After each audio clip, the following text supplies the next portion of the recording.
Magandang hapon na naman ulit sa ating lahat. At pinapasalamatan ko pala yung mga sumusuporta sa maliit na channel na ito. Maraming salamat. At bago pala yung video natin guys, sinashoutout ko pala si paring Joseph Castro. Ayan.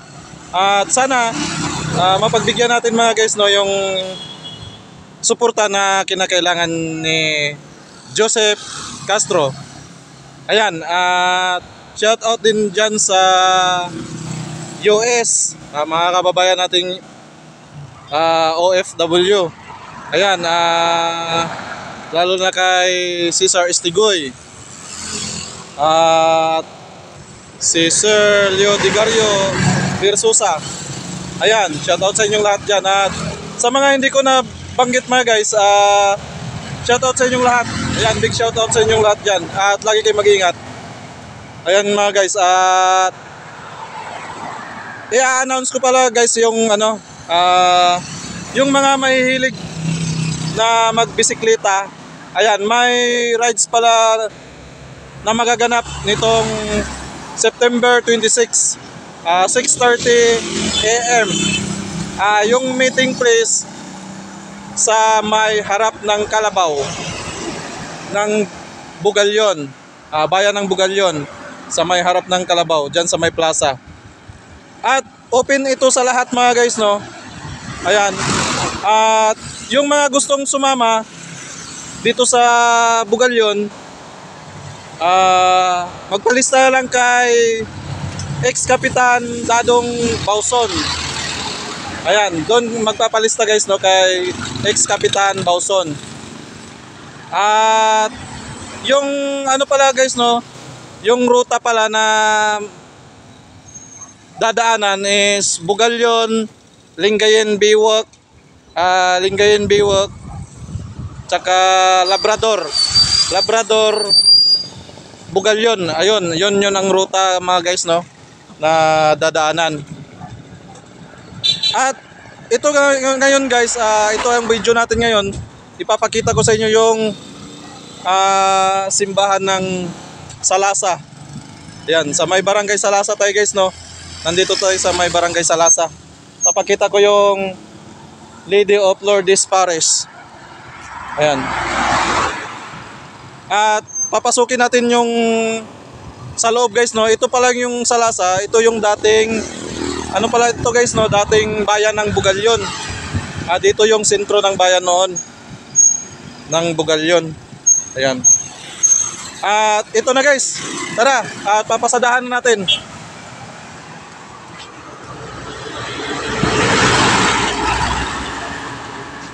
Ayan na guys ang papasok dyan. Pagpapunta tayo ng Lingayen guys, nasa bandang kaliwa siya. Tapos pagkagaling tayo ng Lingayen guys, papuntang bayan ng Bugalyon, nasa bandang kanan siya. Ayan. Ito na guys, papasadahan na natin.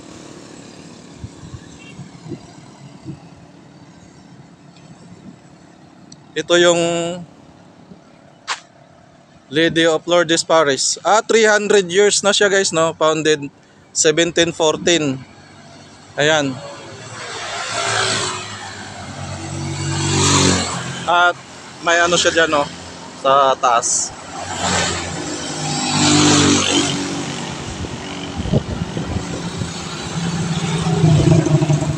Tapos meron tayong ano dito. Welcome, Barangay Salasa. Bugalyon, Pangasinan. Salasa, Bugalyon, Pangasinan. At ayan guys, papasok lang papunta doon sa loob.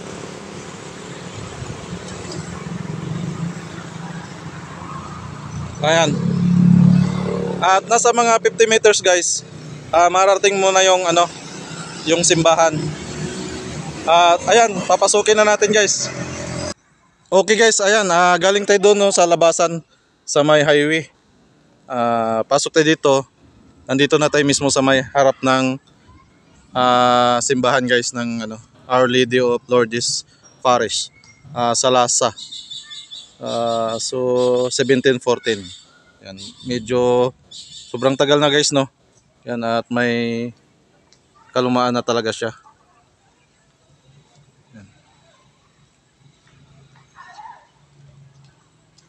Yan yung ano niya guys. Yan. So malaking simbahan ito guys, no. At titingnan natin kung bukas, papasukin natin guys. Yan.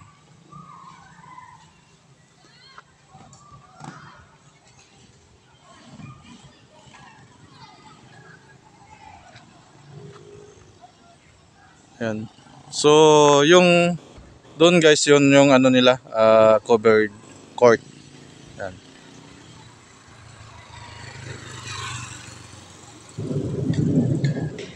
Kumukulog na guys.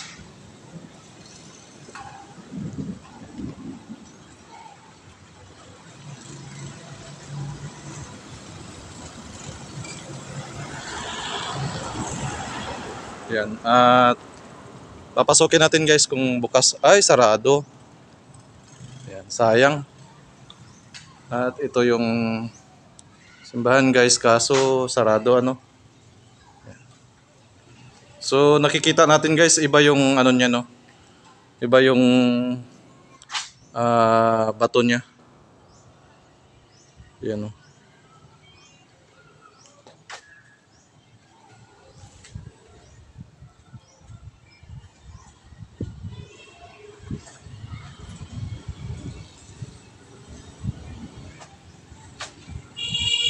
Ikutin na lang natin siya dito sa labas guys. Para sulit.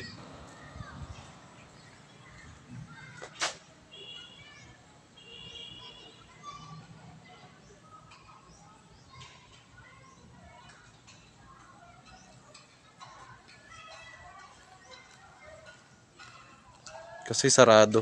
Dito ay makakapasok, sayang. At balikan natin to guys, no, mga siguro kapag linggo, para mapasok natin yung loob. Ayan, ito sa gilid lang niya guys, no, may basketballan dyan. Covered court. Ayan.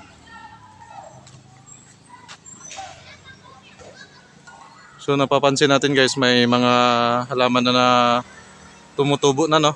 Tinutubuan na ng mga halaman sa taas.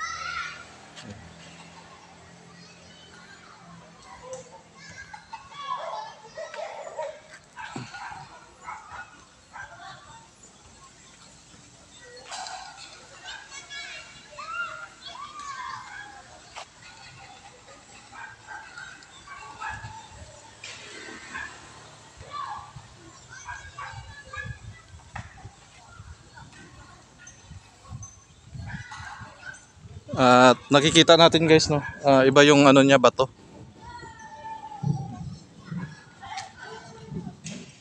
Gawa pa ng mga ano, sinaunang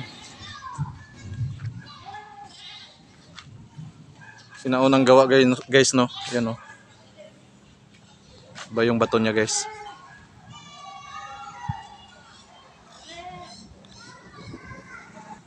Ayan na guys, no, Kuya, sandali lang, pwede kayo maabala. Ay, may nakita tayo dito na taga rito. Kuya, ito yung sentro ng Bugalyon dati. Oo. Ayan. So, kailan pa to na ialis doon sa bayan, Kuya? Ay, hindi nyo na alam, pero medyo matagal na rin, no? Pero nung unang panahon, talagang dito ang sentro. Tapos dito pa yung daanan. Ito talaga yung pinakabayan ng Bugalyon, no? Ayan. Sir, thank you, thank you. Sige, ayan. That's it, sir. So guys, ito ang pinakasentro ng Bugalyon noon, bayan ng Bugalyon. Hindi na natin alam guys, pati na naman si sir, hindi na rin niya alam kung kailan nailipat doon sa mismong yung bagong bayan na ngayon guys, no, doon na, medyo malayo-layo dito. Ayan. Sayang nga lang hindi natin mapasok nga guys, kasi sarado. Pero kapag araw ng linggo siguro, bukas naman siguro ito kasi may misa. At babalik na lang tayo para mapasok natin yung loob. So ito na guys yung kabuuan. Mayroon pa doon sa likod, doon pa. Ikutin natin yan mamaya.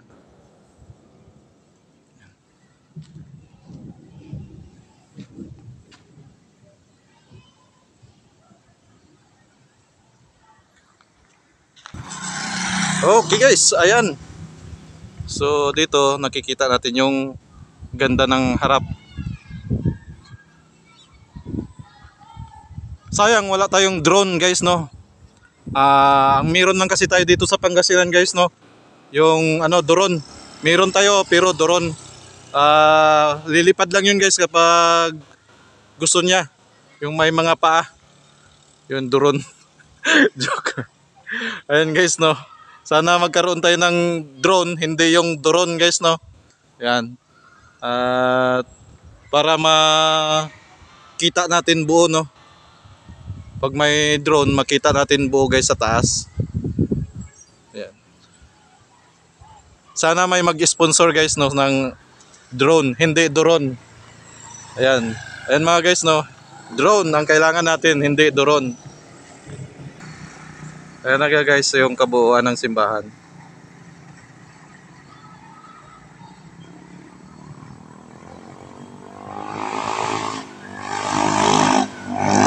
Tapos, ito guys, dati dito yung pinaka-plaza nila.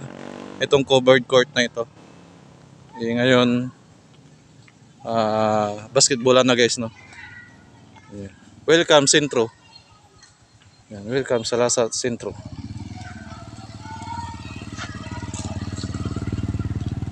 Ikot lang yan dito guys.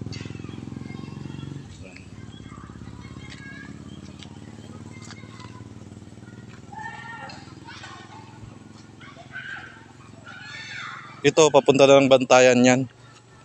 Bantayan, Lingayen na yan yung Bantayan. Lingayen na yung Bantayan, di ba? Yan. At may nakikita tayo dito guys, no, mga may nagtitinda ng ano, ihaw-ihaw.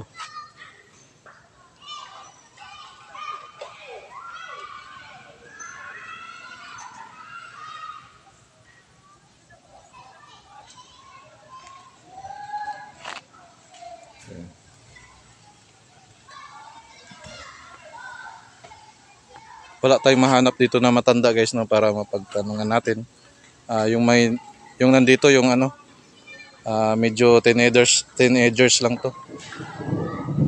Nagbibenta ng ihaw-ihaw.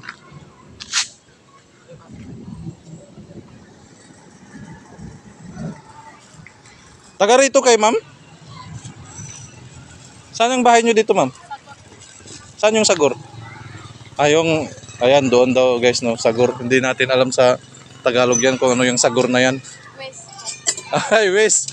Ayan, sa English. West, ayan guys, no, West. Alam natin. Buti si ma'am alam niya yung Sagor. Tsaka hindi tayo kasi taga rito. Ma'am, ito yung pinakasentro daw noon ng Bugalyon. Itong Salasa na to. Barangay Salasa na ito. Ayan. So ma'am, alam nyo yung ano nito ma'am, yung istorya ng Salasa kung paano siya nalipat yung bayan doon sa ano, yung bayan ngayon na bago doon.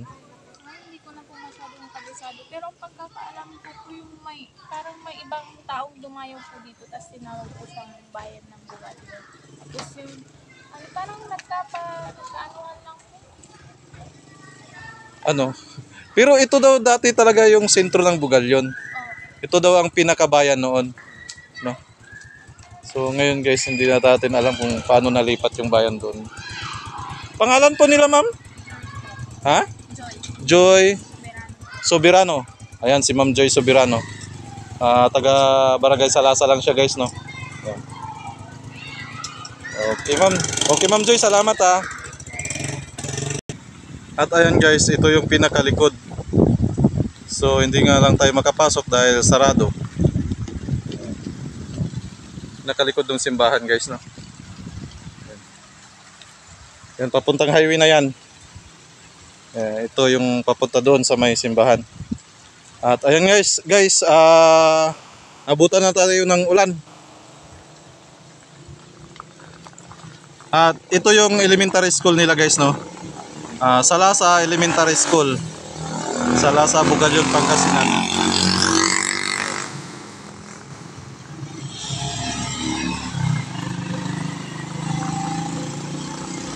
At ayan na nga guys, naikot na natin, no. At hanggang dito na naman yung video natin guys. At abangan na naman sa susunod. At patuloy lang sa panonood. Ayan. At maraming salamat pala sa mga sumusuporta dito sa maliit nating channel. And maraming salamat. At sa mga solid subscribers natin, maraming salamat mga guys. At shout out ulit kay paring Joseph Castro. Ayan. Sana guys, mapagbigyan natin yung taong yan at masuportahan natin. Hindi alam ko maraming mga kababayan ko dito sa Poblasyon Bugalyon na hindi masyadong kilala yung taong yan. At ayan, papakilala pa natin yan guys. Abang-abang lang dito sa channel natin sa update ni paring Joseph Castro. Ayan. Okay guys, hanggang dito na lang muna. At maraming salamat.